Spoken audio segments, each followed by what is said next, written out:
안녕하세요. 저는 비전공 개발자이고 삶에서 일어나는 여러 가지 문제에 대해서 이야기를 하고 있습니다. 오늘 할 이야기는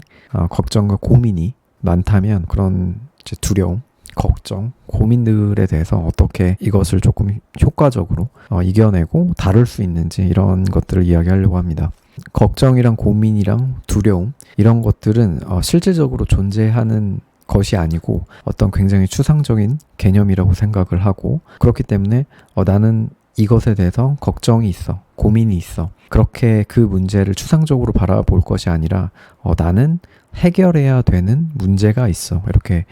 걱정과 고민이 아니라 해결해야 될 대상, 내 삶에서 발생한 문제, 이런 것들로 바라보는 게 첫 번째고, 그러면 이제 그런 문제들을 해결하기 위해서 내가 해야 되는 것들은 무엇이 있는지, 그런 문제들에 대해서 상세하게 적어보는 거죠. 예를 들어서 돈에 관련돼서 내가 걱정이 있고 고민이 있으면 자기의 노트에다가 돈을 적어보고 무엇 때문에 내가 걱정하고 고민하는 건지, 지금 당장 내가 쓸 돈이 없어서 그런 건지, 아니면 뭐 월세로 얼만큼의 비용을 내고 있는데 그 비용이 되게 큰 부담인 건지, 아니면 뭐 회사에서 월급을 받고 있는데 그 월급의 금액이 적어서 내가 저축할 수 있는 금액이 없는 건지, 이런 문제점들을 세세하게 계속 파헤치다 보면 결국에 내가 느끼는 그런 걱정, 고민이 그 실체적인 어떤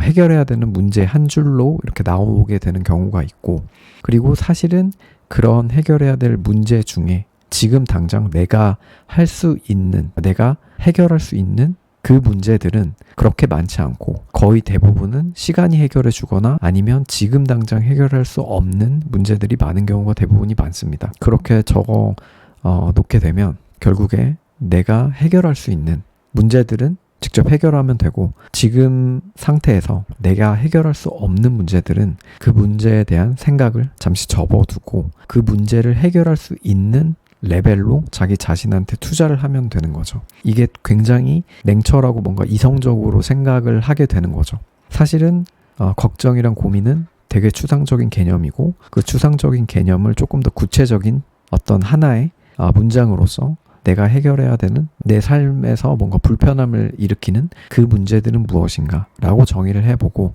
그 문제에 대해서 내가 지금 당장 해결할 수 있는 거면 그 문제를 해결하면 되고, 그렇지 않는 경우는 자기 자신한테 투자를 하고 실력을 쌓고 다음에 그 문제를 다시 바라보게 되면 그 문제를 해결할 수 있다. 그렇기 때문에 막연한 두려움, 막연한 고민, 막연한 어떤 걱정, 이런 것들이 되게 비일비재하게 자기의 삶에서, 인생에서 이렇게 다가올 텐데, 그때마다